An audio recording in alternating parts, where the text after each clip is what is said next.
স্কুলের শেষ বেঞ্চে বসেছিল ছোট্ট লুনা। খাতায় কলম চললেও মনটা ছিল খুব ভারী। ওর চারপাশে সবাই ছিল নতুন জামা আর নতুন ব্যাগে, কিন্তু লুনার জামাটা ছিল পুরনো আর স্বপ্নগুলো ছিল চুপচাপ। ডাস্টার কেনার কথা উঠতেই সবাই টাকা বের করল। লুনার হাতটা থেমে গেল, কারণ ওর পকেট ছিল খালি। স্কুলের বাইরে দুজন সহপাঠী আঙুল তুলে হাসল। লুনা কিছু বলল না, শুধু মাথা নিচু করে হেঁটে গেল। সন্ধ্যা নামল। স্কুল শেষে লুনা গেল কাঠের কারখানায়। ছোট্ট মাথায় বড় বোঝা তুলে নিল সে। হাত কাঁপছিল, পা ব্যথায় জ্বলছিল, তবুও লুনা থামেনি, কারণ ও জানত এই কষ্টই একদিন বদলে দেবে সব। একদিন বাজারের মাঝখানে দাঁড়িয়ে লুনা নিজের উপার্জনের টাকা গুনল।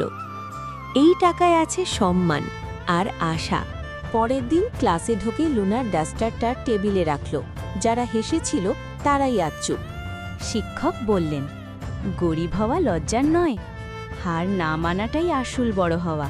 লুনা তখন বুঝল, কষ্টই ওকে শক্ত করেছে।